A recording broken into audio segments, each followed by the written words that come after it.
Hello everyone, I'm Serena Fazan of the Serena Fazan Network, brought to you by Red House Streaming. We are committed to helping those impacted by Hurricane Ian. You can see the unprecedented damage caused after Ian made landfall just short of a Category 5 storm. So many lost their lives. Thousands are without homes as a massive recovery mission is underway. We are teaming up with the Red Cross.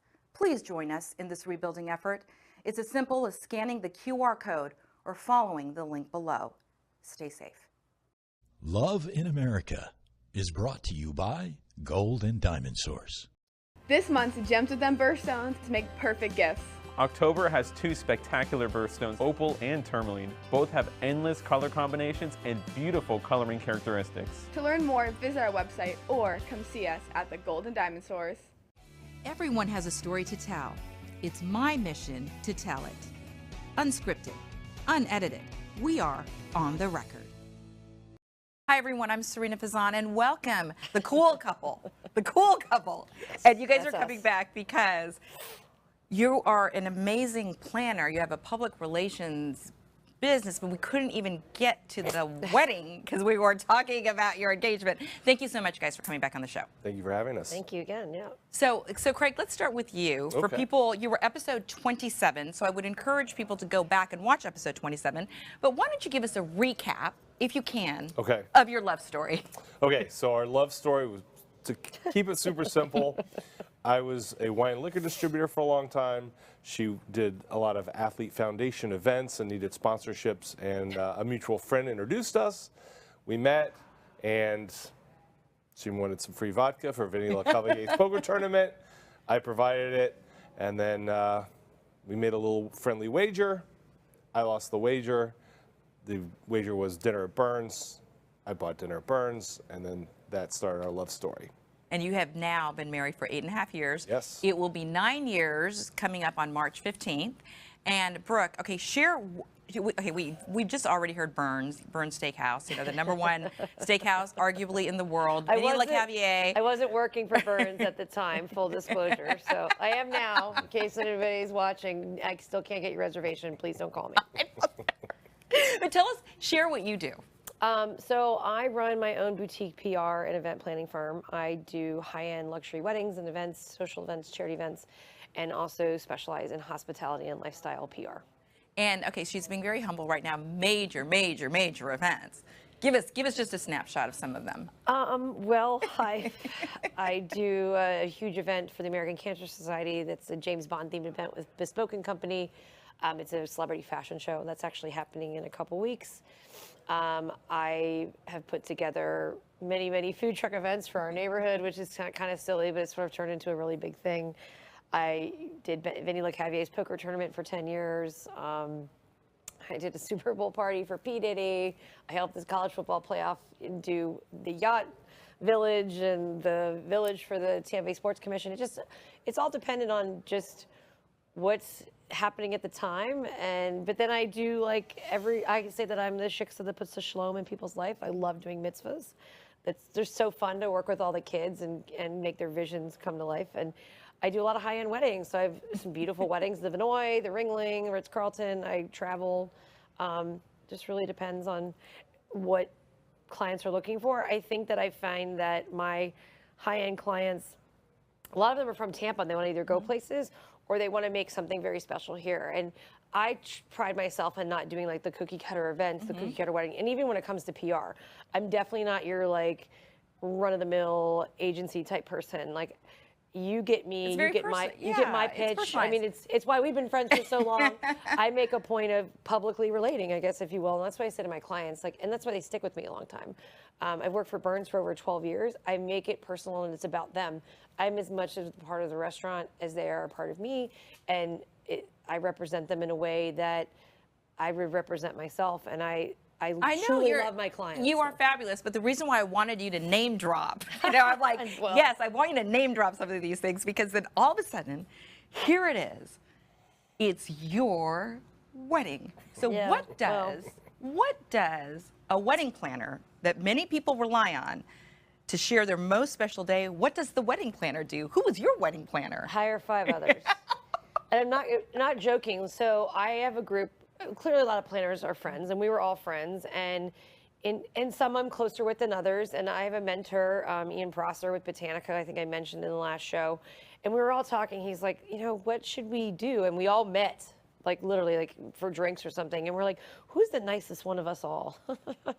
And a friend of ours, Cindy Stonehouse, who doesn't do events anymore, she works for USF and does their events, but we're like, you know, let her be the general. She's nicer than all of us, and each one of us can have a role. So one person we called the manhandler, one person was managing logistics. To handle you. One person. Well, and my groomsmen. I had like 11 groomsmen. Well, Yeah. I want to start showing some pictures of your wedding. So people, as they're watching the show, they're looking at pictures of your wedding. 11 groomsmen?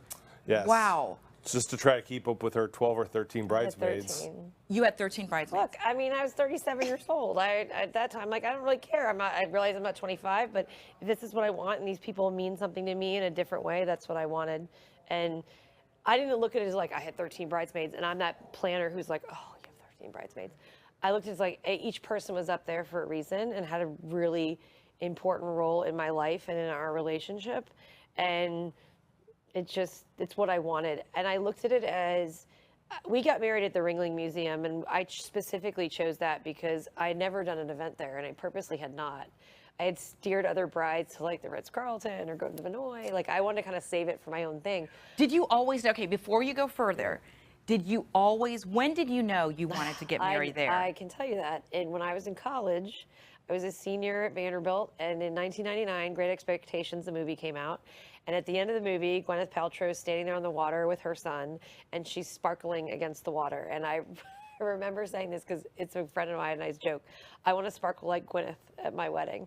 And so when we got engaged, he said to me maybe an hour after, so he was like, hey, I guess we should make some appointments to look at venues. I'm like, oh, no, we're getting married at the Ringling. And he was like, what? I'm like, oh, yeah, I've already emailed them. I have an appointment on Tuesday. Okay, so years and years ago, and a shout out to Judge Michelle Cisco, who also went to Vanderbilt. Yes. So I did her 50th birthday party. you did? Oh, you Yes. did? Yeah. Oh my gosh, look. Like, we're in the same sorority. How about that? Are you 10 years kidding? apart, not joking. Oh my gosh, okay, see, this is Yeah. why I love these shows, unedited, unscripted. So, all those years ago, in college, and you see this movie, that's where you knew, and purposefully, come on, put it on the record, purposefully, you were like saving that venue for you. I did, and I've done. She didn't live in Florida. She lived from Virginia and then Nashville. So she never lived in Florida. And when I moved to Florida, I actually hadn't even visited it when I got here. I just watched pictures and saw other weddings. And when we did get engaged and we did book the venue, I remember thinking to myself, there's a lot of rules there. There always has been, and there still is. It's a challenging place. It's a museum first, and it should be. It's a beautiful piece of property, but I just think for me, I just knew it wanted to be special, and I wanted my first time there being something that was so special to me. And it doesn't take away from the many, many beautiful venues that I've worked with and work at and love and adore. It just, that's how I wanted it to be. I have since done many, many a wedding at the Cottazon since then, which is funny because every time I go there to do a wedding, they're like, hey, I'm like, yeah, I know. I get it. I realize you changed the contract. I realize the rules are changed, all that because of my wedding. But at the same time, I really feel like I do know the venue inside and out. So it does give brides a particular advantage when they're like, hey, and I'm like, okay, let me think about that. But So- logistically, it's a very, very challenging place to hold an event. Okay, so Craig, when you go and you know it's so important to her to get married at this particular location, and you both went to the appointment? You both went to the appointment? Yes, we went with her parents and my mother. Oh. We all went together. Okay, so what were you thinking? Well, be honest. Of course. Unfortunately, her mother was not as excited about the location. Oh. And it kind of caused a little tension because Brooke's like, well, this is the only place we're getting married. So Mama quickly realized with her vision and her dream that it was going to be a beautiful Full wedding. disclosure, my mom was expecting the Cottazon to look like a Newport mansion, you know, a Vanderbilt type mansion. It's not. It's a Mediterranean. I mean, John Ringling built it as a dedication to his wife because they loved the Mediterranean. They loved Italy. It wasn't like the Newport mansions you see in the Northeast. So I think her expectations were different. And she saw a wedding on the back that had like tulle and not so pretty flowers. And I looked at her, I'm like, Mom, this is not what I do. You've seen my weddings. I don't design things like this. So for her, she was just being her honest self. And then I think she realized very quickly that it wasn't going to be that. And when it did come to fruition, everything that I learned from her over years of watching her entertain and just her impeccable taste was completely manifested through this event. And that's not about, I tell people all the time, it's not about the chairs, not about the flowers, it's about like the experience you give people. And it's been 8.5 years since we get married, and when I tell you that someone probably every day, if not every other day, says to me, oh, I'm never gonna go to a wedding like that again.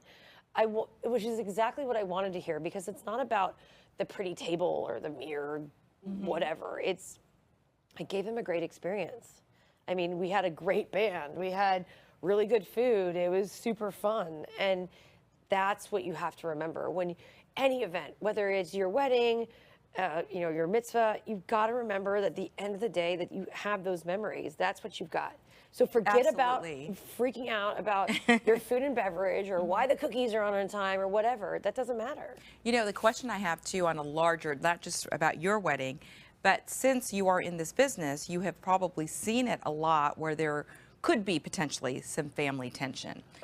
Seen it, lived it. Lived it. So what advice do you give to people? Before we go to the break, I'd love for you guys to answer that. Advice number one is don't get married during football season. Nobody wants to go to a wedding on a Saturday night during college football season. Which is why we got married in March. And we did it before March Madness, because again, nobody wants to get married, go to a wedding in March Madness. We got married. We picked March really honestly because the weather is the most beautiful, it's the most comfortable. It was a formal affair, least chance of rain. So that was really why we picked March. But I think some practical knowledge, and this isn't saying that anything he's not said isn't validated. I tell my brides and grooms, whatever, throw away the wedding magazines.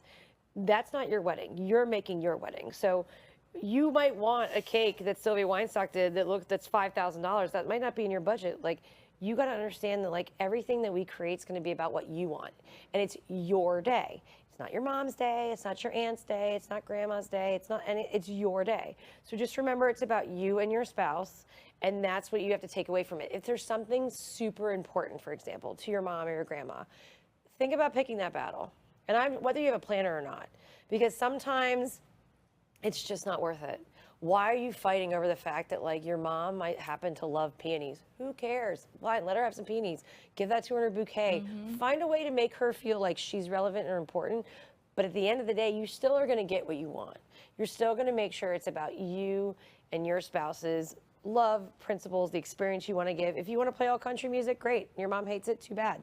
Throw in one song for her. Like my mom wanted to hear me and Mrs. Jones at my wedding. I mean, are you kidding me? That's not really like the most appropriate wedding song. Who cares?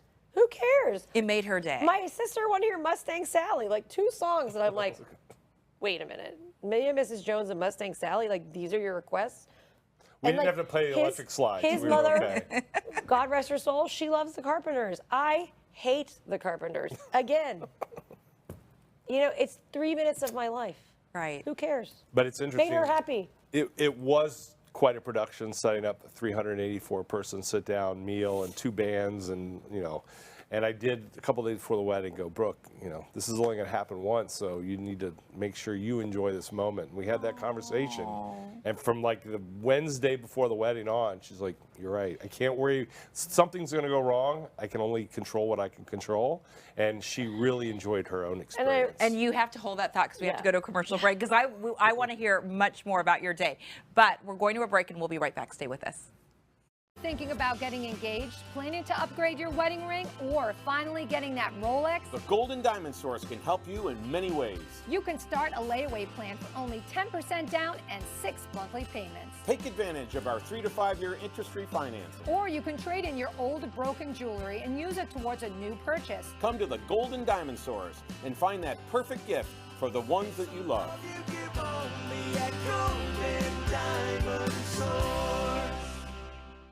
This month's Gems with Them birthstones make perfect gifts. October has 2 spectacular birthstones to commemorate their birthdays. Opal and tourmaline both have endless color combinations and beautiful coloring characteristics. The lesser-known tourmaline has a rainbow of beautiful colors and can display up to 3 colors in a single gem. Tourmaline is the 8th anniversary stone, and opal is the 14th. To learn more, visit our website or come see us at the Gold and Diamond Stores.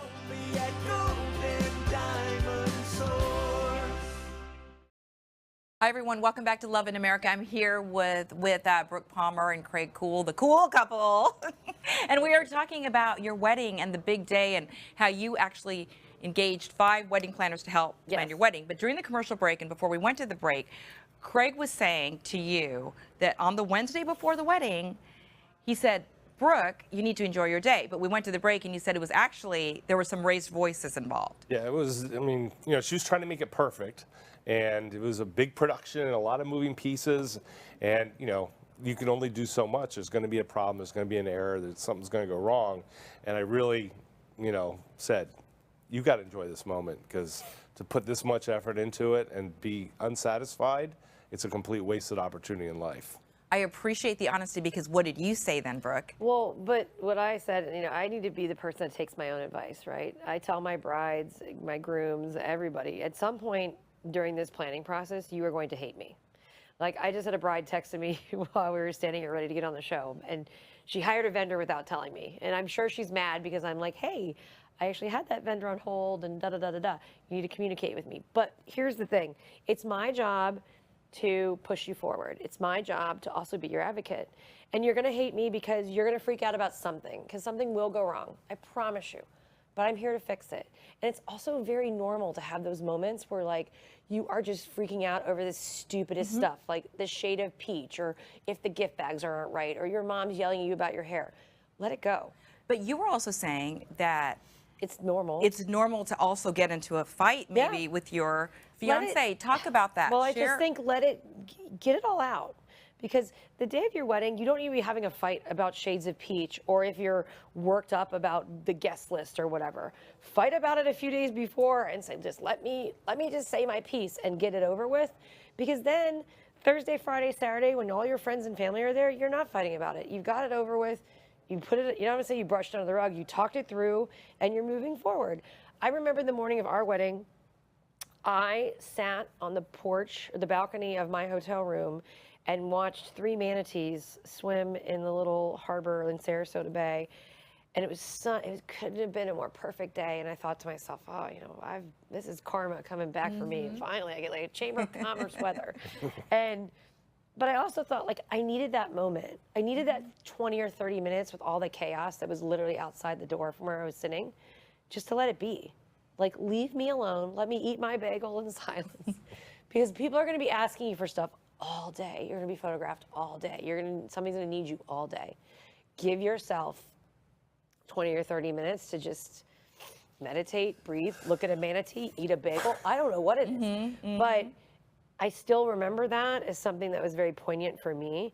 And knowing that, like, it's kind of like what I tell my couples too, like, definitely consider getting a first look. It's the only time the entire day you're going to be alone. That's it. No, granted, there's a photographer and videographer there. Yeah. But you know what I mean? Like, right. You don't have 95 people telling you where to be, clipboard, feeding you a piece of food, trying to get you a drink.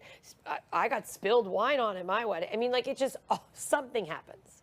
There's always somebody in your face asking you a question or something, or they need something, and they forget, like, it's your day. Wait, you need something? Wait, last time I checked, I'm the bride. Okay. And you really do want to be able to enjoy that day. And we're showing pictures of your wedding, you know, as during the show. And your wedding, though, seriously, I mean, amazing. Craig, you said 384 people. Is that what it was? 300 and a sit down. Sit down, yeah. Yeah, I really wanted to. I hadn't been married before he had, and you know, when you're the first wedding planner to get married, like, you kind of pull out all the stops. And fortunately, I had vendor partners who are my dear friends who really just were like, we want to give you something amazing. And full disclosure, we paid for everything in our wedding, and our vendors were very generous with their time. And I mean, I had like a wedding summit at the Epicurean where all the vendors came together and we had like drinks and dinner to like go over the timeline. The Epicurean is a beautiful hotel and table. You know, and then afterwards I had a thank you dinner for all my vendors because they truly stepped up. And I pride myself on relationships in this business, whether I'm doing PR or I'm doing events, because people show up and they came the extra mile and gave us what I consider still one of the most spectacular events I've probably ever planned. And and honestly, like, don't you feel in any business or in life, just in general, you are good to people, and it does come back in all ways. Craig, let me ask you. So you had been married before. You were married for 16 years. Correct. And you, I would imagine, had a wedding. I mean, or maybe a big wedding. I don't know, like. No, it was a little simpler. Yeah. A little simpler than this, than this affair. Yeah. But thanks. From a male's perspective, yes. How important was it for you, and speaking to other men out there, to give your bride the wedding of her dreams? Well, yeah, especially when it's your partner's first wedding. It's extremely important. This is it. Like you want to make a long run of it, so you want it to be a memorable experience. Okay. And being that she is a planner and in public relations, she wanted to.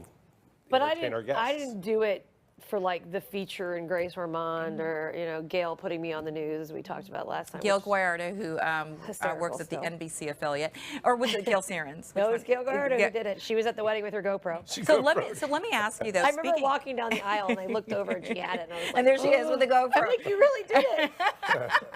So let me ask you though, was there so much? And I know, like you were so gracious about talking about. The vendors were so kind, and everybody was so kind. But was there added pressure as a wedding planner to have the most perfect wedding?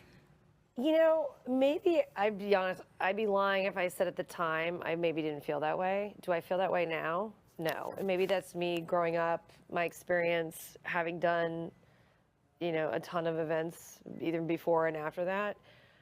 But again, like I mentioned, my mentor, Ian, we had been talking about me getting married, I think, since I did my first wedding in 2003.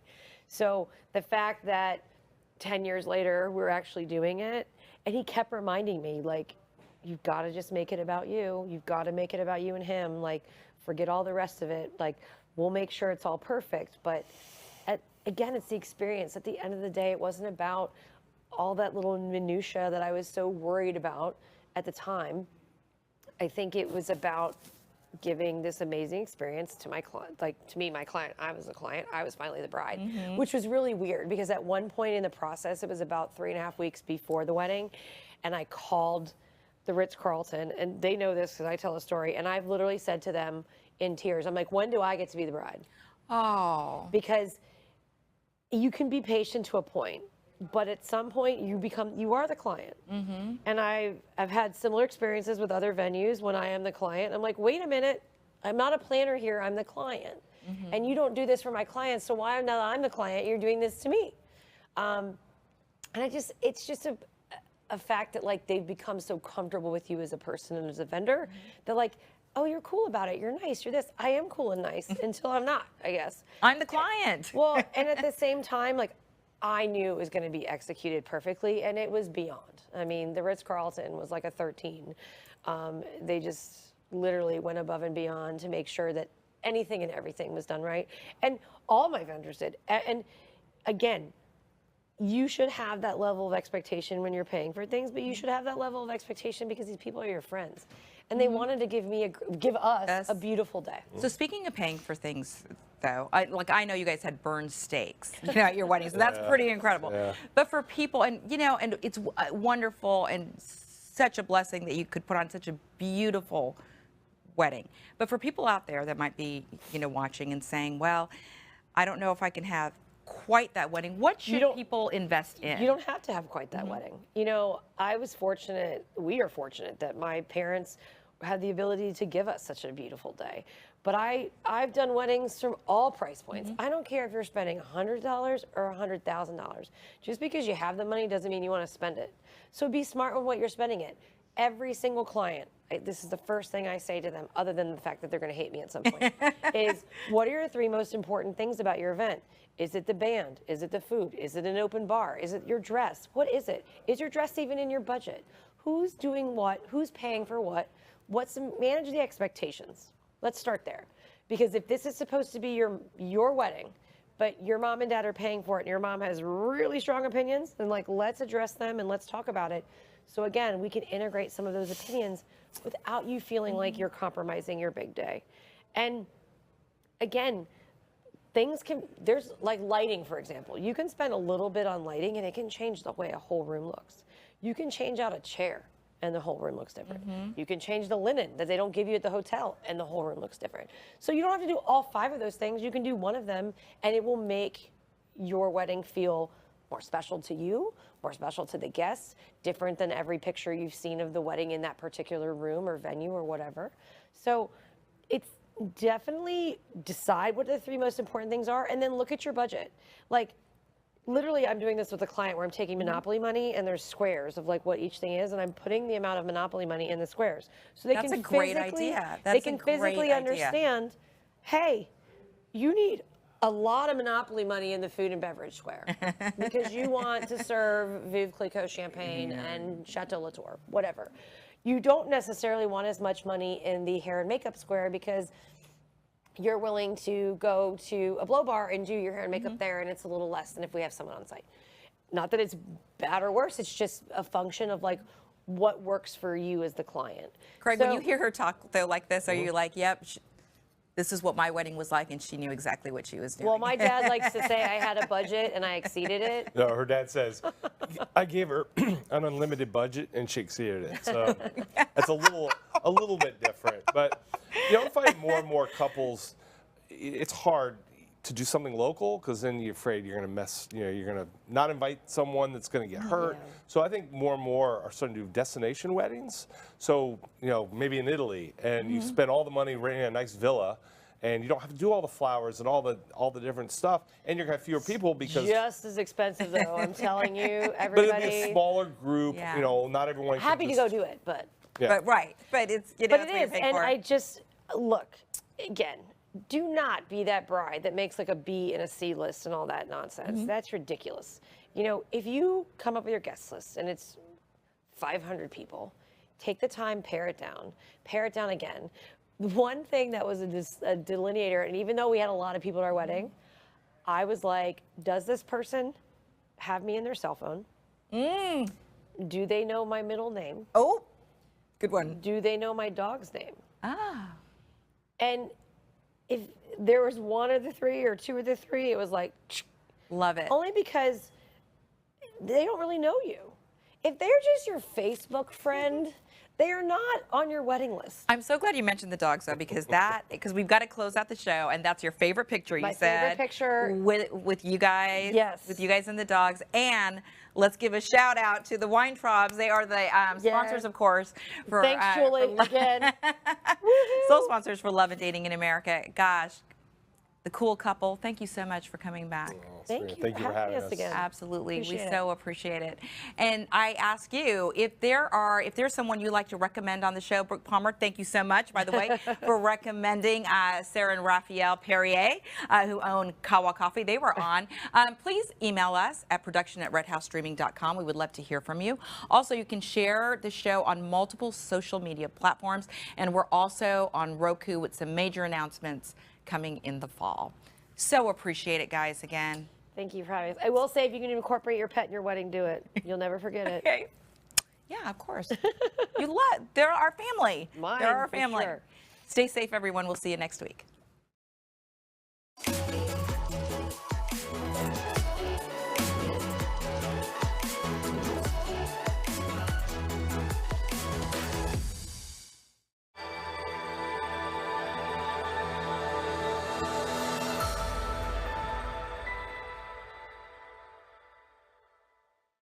The Golden Diamond Source has been in business for nearly 4 decades and is one of the largest family-owned jewelry stores in America. We have the largest selection of white and fancy colored diamonds and gemstones you'll find anywhere. We also have private areas for VIP viewings. Only at the Golden Diamond Source. Hello everyone, I'm Serena Fazan of the Serena Fazan Network, brought to you by Red House Streaming. We are committed to helping those impacted by Hurricane Ian. You can see the unprecedented damage caused after Ian made landfall just short of a Category 5 storm. So many lost their lives. Thousands are without homes as a massive recovery mission is underway. We are teaming up with the Red Cross. Please join us in this rebuilding effort. It's as simple as scanning the QR code or following the link below. Stay safe.